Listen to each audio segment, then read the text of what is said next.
Hi, and welcome to Failurology, a podcast about engineering failures. I'm your host, Nicole.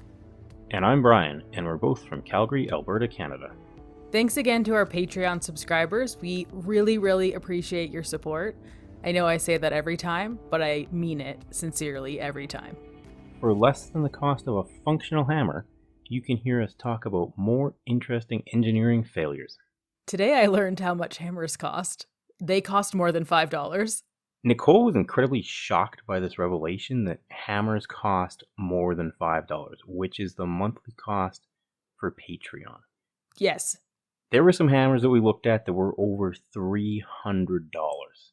To be fair, there was also one for $7. Still more than $5 though, so the statement still rings true. I don't think that was a very good hammer. It didn't look very functional. It seemed like a 1 or 2 use hammer, and then you would have to go back to Home Depot to purchase another hammer. I'm clearly not qualified to decipher good from bad hammers. Clearly. It's outside my area of expertise. When I was trying to find the pricing for hammers, there were a couple that looked like you would hang them off your belt if you were trying to like flex in your suburban neighborhood about how much money you spent on your hammer. Like be off your hammer belt clip and you wander over to your neighbor or just pop your leg up and make sure he saw your hammer. Fun fact, we had this conversation before we started recording, and I thought, we've spared you all from listening to our hammer tangent, and then here we are. Wrong! And yep, here we are on this hammer tangent. So I hope you enjoyed our hammer discussion, and moving along to the news. Brian, why don't you take it away? I am going to take it away. I'm going to hammer on the news segment. This week in engineering news, safer helmets. The researchers at Johns Hopkins University, yes, the John is plural, specifically the Hopkins Extreme Materials Institute, which sounds like a super rad place to work that 12-year-old me would think is super exciting. I think current day you also thinks that, Brian. You are not incorrect. I also think this sounds pretty cool. And it's at a university, so you know they're doing some pretty cool stuff. And they've developed a shock-absorbing material that protects like metal, but is lighter, stronger, and reusable with extreme energy absorption capability. So they've added strength with high-energy absorbing liquid elastomers, or LECs, which are common in actuators and robotics.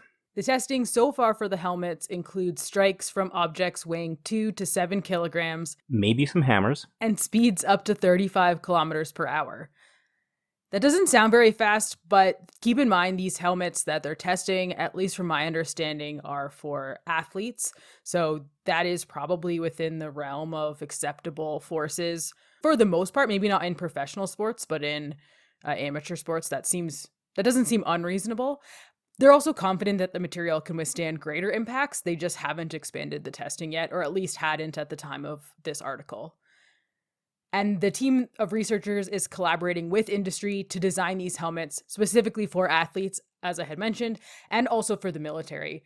I think there's some other applications for this potentially in automotive sports. We're both automotive racing fans, and we've been actually talking about doing an episode on racing safety. And so that's kind of why these helmets come to mind for that application, which I think would be pretty cool. Obviously, significantly greater impacts. So that's something they have to address. But it's nice that it's lightweight, especially because it's on your head. It's a lot of strain you're putting on your neck. In addition to helmets, though, this product they think can be used for some other ideal applications, such as body armor, car armor, and aerospace parts, which is pretty cool. If you want to read more about these safer helmets, check out the link on the webpage for this episode at failurology.ca. This week's episode of Failurology is brought to you by Long's Long Pants. They're long pants made by Longs. Not to be confused with shorts. These are different. This seems pretty self-explanatory from the name. But yet, here we are, explaining long pants. Long's Long Pants. Now, on to this week's engineering failure, the Big Bayou Canot rail accident. This is an incident that happened on September 22nd, 1993, and it's the derailing of an Amtrak train on the Big Bayou Canot Bridge near Mobile, Alabama. As finally promised, we're doing Big Bayou Canot. I know that I promised it on the 2 previous episodes, which was an accident on my part, but we are now doing this episode. Really, really excited. Also, this is something that I really enjoy about the mini failures, because when we initially started researching this, we thought we were going to find a limited amount of information, and this was slated for a mini failure episode. And then once we found all of the investigative reports and started digging into this failure, we realized there was a lot more information there, and it's actually a much more involved failure than we had initially anticipated. And we decided to use it as a regular episode. And so it's pretty cool to see, we have this list of failures, and we kind of, based on what we know about them going in, we make assumptions on whether or not we're going to have a lot of info or a little info, and then we kind of schedule them that way. But then once we get into the research, things change, which I just think is really cool. Yeah, because we've had episodes where we thought there'd be a full episode of failurology, and then it's kind of fizzled out. There hasn't been enough, so we've turned them into mini failures. So I'm really excited that one that we thought was a mini failure is now a full episode for your listening enjoyment. And bonus, it's about a train. So let's get into the accident.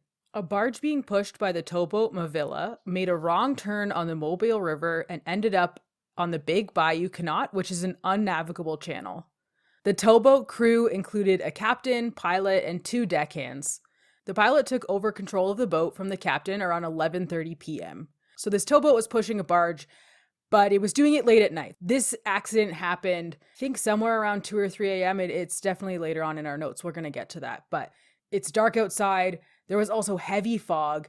And on top of that, the towboat pilot, of course, was not properly trained on how to read radar. I feel that's really important for water navigation and air navigation. Radar is a big component of knowing what's around you and not running into things. Yeah, essentially, it's like going on a road trip and not having a map. I guess he had a map. He didn't know how to read it. On top of that, the towboat also didn't have a compass or a chart of the waters. Because of all of these things, they didn't even know they were off track. So they thought they were on the Mobile River, and they didn't even realize they had veered off course. And yes, I Google mapped it, and it does kind of just why. And so rather than going to the right and staying on the river, they went to the left. The fog was so dense that the pilot couldn't see, and he couldn't even see in front of the boat, which is really bad. At the time when he ran into the bridge, he was actually trying to find a place on the bank of the river to tie off so that he could wait out the fog. Coming from southwestern Ontario, I have certainly seen my fair share of fog, and I have had to drive in that fog. You drive with the windows down, no radio, put your fog lights on, drive slow. And to an extent, you can make that work depending on how bad the fog is. But if you can't see in front of the vessel that you're trying to drive, that's really dangerous. You need to essentially be able to see far enough in front of you that if you see an object that's in your way, you have enough time to stop yourself before you run into it. So if you can't see that far ahead, then you need to stop moving forward. And unfortunately, that's what he was trying to do. He just wasn't able to complete that task before hitting the bridge. Another factor to this accident is that they had allowed a faster towboat to pass them about 30 minutes before they hit the bridge. When the pilot saw the bridge on the radar, he couldn't read the radar, but he still saw that there was something there. He thought that that object on the radar was the other boat that had passed them, not the bridge itself. So he tried, and he just failed miserably. Then at 2:45 a.m., the towboat hits the bridge. So the bridge had a span that could be converted into a swing bridge to allow for the passage of boat traffic on the bayou, but at this time there was no conversion that was made of the bridge. So when the boat hit the bridge, it knocked the span about a meter out of alignment and put a severe kink in the track of the bridge. So this bridge is a rail bridge. It has a piece of rail that goes across the bridge, and then it can swing on one of the columns to allow boats to go by. But then obviously the rail isn't in service when the bridge is kind of parallel to the bayou for the boats to go by. For those of you listening thinking, I signed up for train tangents, why are you talking about boats? This is why. The bridge is a rail bridge. Yes, and then bad things happen that involve a train a few minutes later. 8 minutes after the bridge is hit, so at 2:53 a.m. in the morning, The Sunset Limited, which is an Amtrak train traveling from LA to Miami, reaches the bridge. So, a little bit about this train, because obviously we were curious.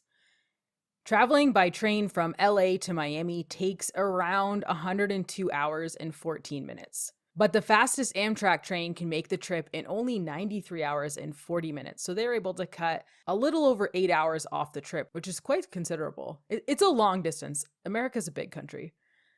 The Sunset Limited, which was the name of this train that goes from LA to Miami, and this is from Amtrak's website, is an Amtrak passenger train that for most of its history has run between New Orleans and LA over the nation's second transcontinental route.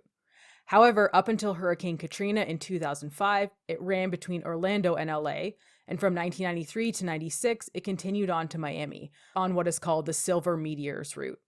It's the oldest continuously operating named train in the United States, which is pretty cool. And it was introduced in 1894 by the Southern Pacific Railroad and acquired by Amtrak upon its formation in 1971. And as far as I know, this train route is still in operation today. Perhaps not exactly from Miami to LA. They may have shortened it, but there's definitely a transcontinental route that goes down through the southern parts of the states, which is really, really cool. So this train route has been in operation for 128 years, which is a long time. Pretty cool. The train was powered by 3 locomotives or engine cars and had 8 passenger cars, and was carrying 220 passengers and crew. The train was traveling at 113 kilometers per hour because the conductor had no idea there was an issue with the bridge. The 3 locomotives hit the displaced span first, and that part of the bridge collapsed into the water below. The lead locomotive, which had only been in service with Amtrak for 20 days, so brand new, embedded itself into the canal bank on the other side of the river, so considerable distance away from where this issue was, into about 14 meters of mud. The 3 locomotives, baggage car, sleeping car, and 2 of the 6 passenger cars fell into the river. The passenger cars were double-decker cars, so there were quite a few people that were on this train. The force of the lead train here hitting the bridge and derailing, and not that all derailments are the same, but oftentimes when a train derails, or at least the ones that I've seen, it's gone off to the side of the tracks. Yeah, and usually that happens on a radius curve, and something doesn't really work out on the radius curve. So there's a few cars that kind of get off to one side, the inside of the curve. But this one, like Nicole said, the train's traveling really fast. I mean, it's the same as just launching your car off off an interstate highway, off a bridge. So there's considerable momentum that this train has with all the cars that it's carrying and the speed that it's going. So it goes a considerable distance. Yeah, on top of that, like we mentioned, it's the middle of the night. It's super foggy. And we're going to get into this a little bit more later, but there was no indication to anyone on the train that the bridge rails were out of alignment. So they didn't slow down. There's no braking. They just went full send off this bridge. The fuel tanks on the locomotives, which each held tens of thousands of liters of diesel fuel, ruptured with the collision and leaked into the river and caught on fire. The conductor and assistant conductor were in the second last car at the time of the accident and stated that there was no warning, no horn blast, no brakes, no communication from the crew, no light signals. Nothing led them to believe that their train would go full send across a river and impact the bank. There was nothing. Yeah, I think that's a pretty big shortcoming of the bridge design in this case, is that I think that there were sensors that could detect if the rails were not in alignment, but the bridge wasn't moved so far out of alignment that it set off the sensors. So I don't think that the sensors were sensitive enough, which would have been a huge help. If you've ridden trains of any kind, there are train signals at all major intersections and at various points throughout the track that tell the train conductor if it's safe to continue forward. And so had the rail operators, or even the rail bridge sensors had picked up on this misalignment, it would have told the conductor to stop, and they wouldn't have passed forward and derailed this train. Also, just going back to the towboat, so as we've talked about, it's the middle of the night, so it's dark, it's foggy. There's no lights here. You're in the middle of the bayou. There's no street lights. When the towboat ran into the bridge, he didn't even really know what he hit, which, just going back to him thinking it was the other boat that had passed him 30 minutes earlier, well, I followed that's what he thinks he saw on the radar. It still doesn't explain why he ran into it, because he at least thought it was something. So whether it was a bridge or another boat, he still drove into it. So when he ran into the bridge, he just felt a bump. But he wasn't really sure what he hit. He didn't realize that he hit a bridge. And then all of a sudden he saw flames 5 to 10 minutes later. But he had no idea what was going on. He did not realize it was a train. He did not realize there was a derailment. He's flying blind just like everybody else. Eventually he did figure out what was going on, and he ended up saving 17 people after the crash, which I think was great of him to do. I mean, he caused the crash, so that would have been better to not have caused the crash. But the fact that he realized what was going on and had the wherewithal to save people was at least a better outcome than what could have been. Yeah, and probably at the time, like, he didn't make the connection between him bumping into something and this train that's derailed, falling off the bridge, and saving people. Because what happened was he couldn't read the radar, and they didn't have charts, so they didn't realize that they were even on the wrong river. Even if they had seen the bridge, they wouldn't have known what bridge it was, because the bridge wouldn't have shown up on the river that they thought they were on, because they were on a different part of the river. Yeah, and this is also back in 1993, so GPS has really just come onto the market. And it's largely, I believe, still kind of locked to military applications, so it didn't have the accuracy that we currently have for GPS. So it would have been, I think, all right for navigation, for at least knowing that they were on the wrong river or the wrong branch. So I do think the GPS stuff would have helped. And like Nicole said, with them not having any charts and also not navigating correctly in the fog, they're not where they think they are. So even though he's stopped after he's hit something, he doesn't realize exactly what he's hit. We've mentioned he thinks he hits another boat, but if he's not where he thinks he is, he's not going to make a connection that he's actually hit this train bridge, because I feel there'd be a lot more urgency if he knew he had hit the train bridge, or he would have tried to do something to make somebody, the rail company aware, or gone up on track or made a phone call. In addition to this being pre-GPS, this is also pre-cell phone. I mean, people had car phones or really big cell phones. I think sometimes they used to carry them in suitcases. This part's honestly a little bit before my time. I remember my grandma had a car phone that had a cord on it, and I thought that was really cool. But I don't know a ton about cell phones around the 93 era.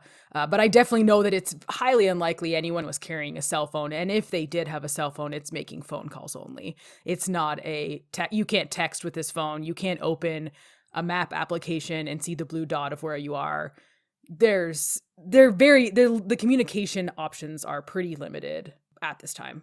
Back then, there were a lot more radio networks and radio communication. So I feel that if they had known where they were, they probably could have made radio contact with somebody that would be able to phone the train company or raise the train company. Either way, that didn't happen due to a number of factors. And even after hitting the bridge and kind of displacing the bridge, the continuously welded rails, they didn't break, which means that the track circuit controlling the approach signals remained intact. The signal before the bridge displayed green to the train operating crew, which meant all clear, it's good to go, it's good to proceed. Had it displayed red, means stop, or amber for caution, the train crew would have had enough time to stop the train or at least reduce its speed. The signal operator for the bridge was in Jacksonville, Florida, but again, they had no idea there was an issue with the track because the contact signal for the bridge and for the rails, it didn't break. So from the train crew perspective and the signal operator perspective, everything looks peachy. Like they don't know that something has hit the bridge. Yeah, and we'll get to the outcomes or the list of recommendations shortly, but the train crew were found to be not at fault. There was honestly nothing they could have done to prevent this based on the lack of information that they had.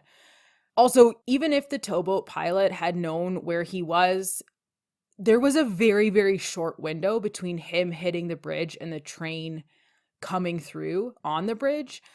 Not too short of a window that this couldn't have been prevented, but we're talking 5-10 minutes after he hits the bridge, the train comes through. So it's a very, very tight window of for him to figure out where he is, find a way to warn someone, get to that person, and then have them change the signal. And I find it hard to fully trust that had he realized where he was and acted right away, that this could have been fully prevented. I don't know that it would have moved that fast in an emergency. In emergencies, people typically panic.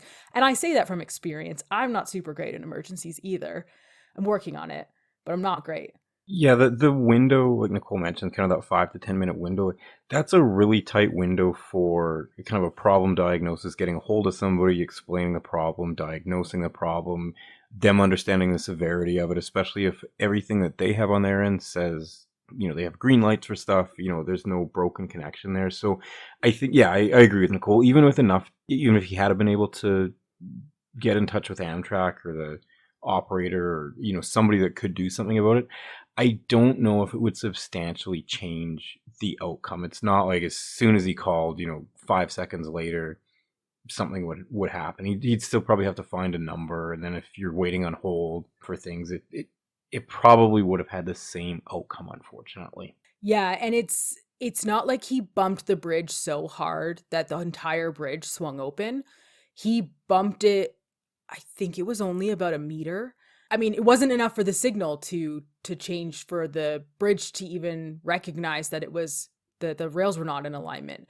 So it probably would have taken him 5 minutes just to get up onto the bridge to even see if he had messed up the track enough that there'd be an issue. So yeah, I just don't think there was enough time, honestly. Not to be a negative Nancy, I just don't. It just seems like a very, very tight window. Yeah, kind of a calamity of events that just happen to coincide in an unfortunate way. Yeah. On top of that, what I honestly think is the most unfortunate part of this, aside from the preventable accident itself, is that the train was actually 30 minutes behind schedule. They had to stop in New Orleans to repair some air conditioning and some toilets. And had the train been on schedule, it would have crossed this bridge before the towboat ran into it, and this entire thing would have been avoided.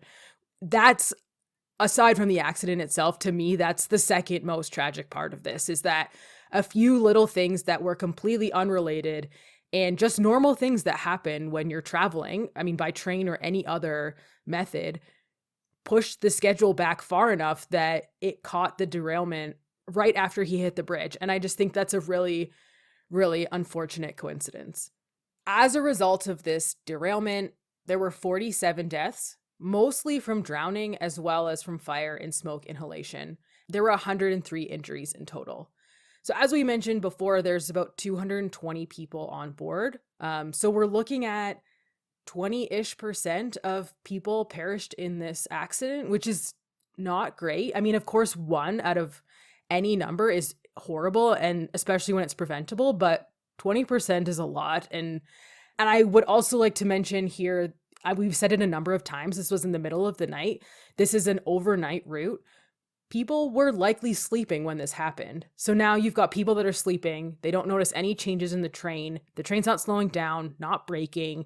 And then all of a sudden, it runs into the embankment of a river and the car starts filling with water. And you're going from completely dead asleep to absolutely wide awake and trying to figure out what's going on, how to get out, where the emergency exit is. And there's just so much. I can only imagine it was complete chaos. It's also still dark.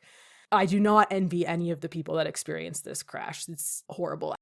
This accident is also noted as the deadliest train accident in Amtrak's history and the worst rail disaster in the US after the 1958 Newark Bay rail accident, which killed 48 people. So, I mean, just barely the second worst disaster. Bridge, like we mentioned, did as well suffer some damage. So for the purpose of explaining this, we'll break the bridge down into 3 sections. So the first section we're going to talk about is the truss section, which is the first part of the bridge that the train crosses over.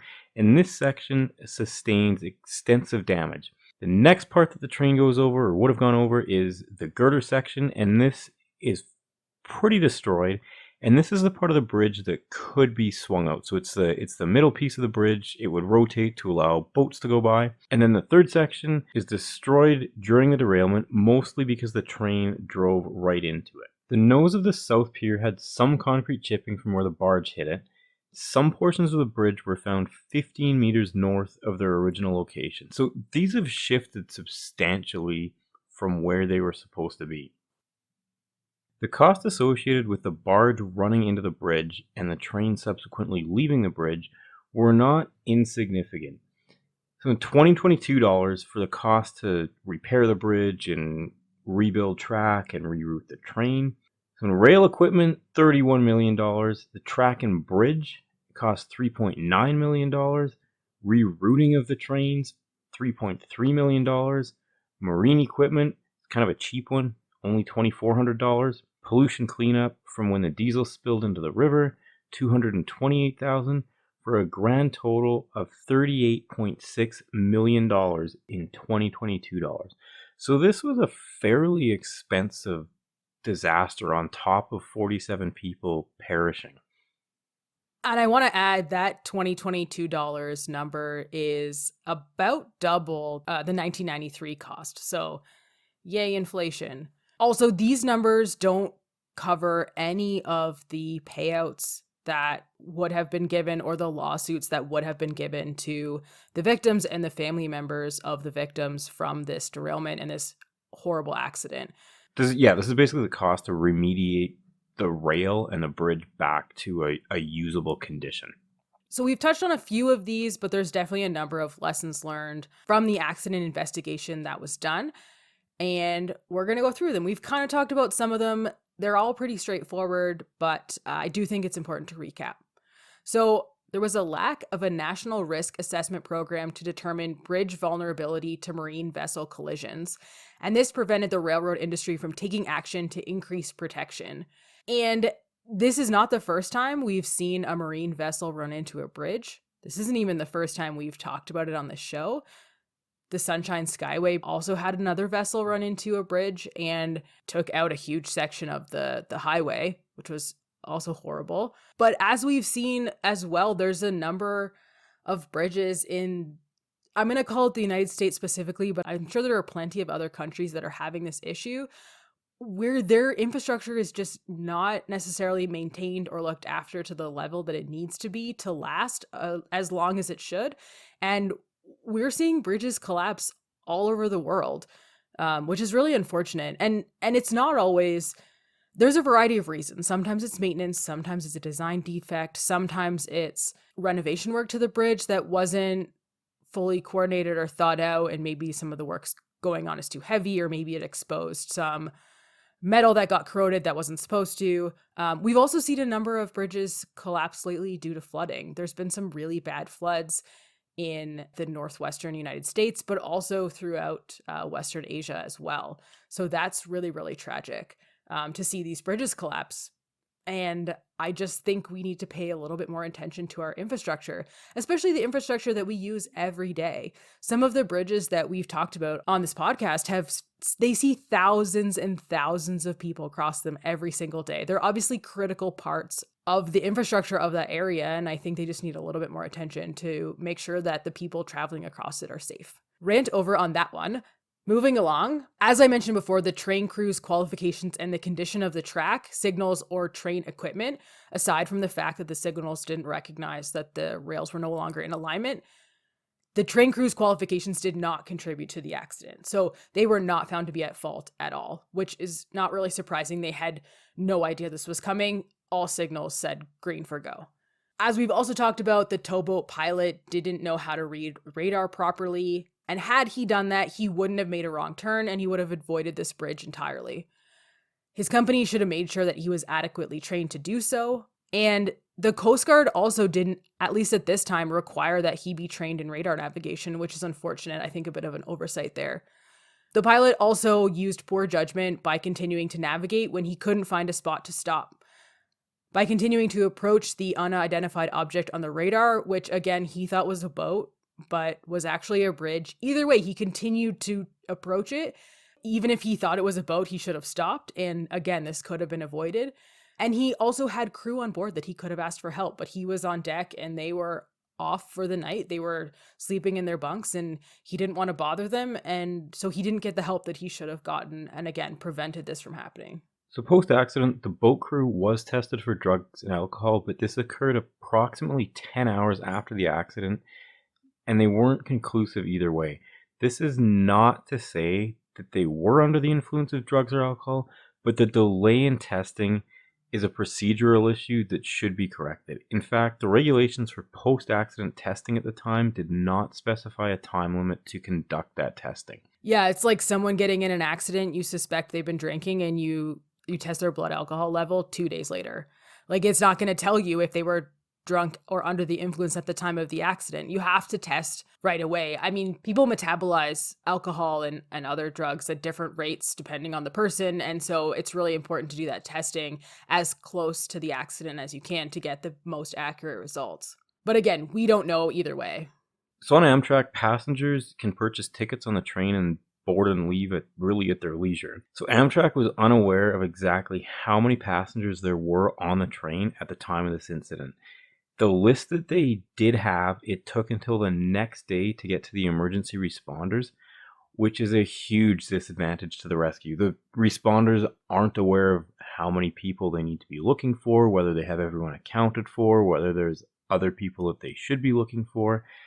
So that makes it really, really tricky. Like, I totally appreciate Amtrak's policy of, hop on, hop off train stuff. Great for, at your leisure travel if you want to stay an extra time and catch the next train. But in this situation, it makes it really, really difficult to figure out how many people you needed to rescue. I think on top of that, because they still, I haven't ridden Amtrak for a while, but I believe Via Rail has a similar policy. I still think you can kind of hop on and hop off at your leisure to an extent, but at least now when they check your tickets, they're scanning them. And so at least they have an electronic record of the number of people on board. And maybe they don't know who you are, what your name is, but they'll know, okay, I have so many adult tickets that I've scanned and so many child tickets that I've scanned. Although I guess they don't necessarily scan who gets off, but they scan every so many major stops. And so the next time they scan, let's say they have 10 less tickets, well, they know they've lost 10 passengers or whatever. So I think just the electronic ticketing has helped course correct that a little bit, because I believe their policy is still pretty similar. Remember, Nicole, this also happened in 1993. I believe I had just gotten internet that was at 14.4 kbps, which is incredibly slow. Yeah, this is also pre 9/11 and pre a bunch of other disasters of various kinds. And so I think our awareness, not that this was a terrorist event at all, but I think we're just unaware a little bit at this time, maybe a little naive to all of the different things that can go sideways and how to be better prepared for them. I think we've come a long way in that, which is really unfortunate because of all the tragic things we've had to go through to get here. But I do think we're a little bit better prepared for disasters, natural or man-made. And lastly, despite the remoteness of the accident site, weather conditions and limited modes of transportation to get to the accident site, which were pretty much boat only, the emergency response was found to be well coordinated and effective. Which is really impressive considering how remote this was. And the fact that it's foggy and in the middle of the night. I think that was really, really good. That's one thing they had working on their side. And I mean, after all of the things that have gone wrong, it's nice to have at least one thing on your side. Again, this was entirely preventable, but it could have been a lot worse had they not been able to rescue people as fast as they were able to. So, again, preventable, shouldn't have happened. Tragic that anyone perished in this event. But of course, the more people you can rescue in these types of things, the better, obviously. So there you have it, the Big Bayou Canot rail accident. A barge hit a bridge and knocked the rails off track, causing a train to derail in the middle of the night. Better bridge risk assessment programs, a qualified towboat pilot, or even better rail sensor equipment could have prevented this derailment. For photos, sources, and an episode summary from this week's episode, head to failurology.ca. If you're enjoying what you're hearing, please rate, review, and subscribe to Failurology so more people can find us. If you want to chat with us, our Twitter handle is @Failurology. You can email us at thefailurologypodcast@gmail.com. You can connect with us on LinkedIn, or you can message us right on our Patreon page. And check out the show notes for links to all of these. Thanks everyone for listening, and tune into the next episode where we're going to talk about the PIP breast implant recalls. This is going to be our first medical related engineering failure. I've wanted to do one of those since the very beginning of the show. There's a lot more regulations that go into medical devices that do make it a lot more difficult for failures to get all the way through to the general public, which of course is really unfortunate that this one did, but I think it's going to be a really interesting episode and we are very excited for it. So more on that next time. Bye everyone. Talk soon.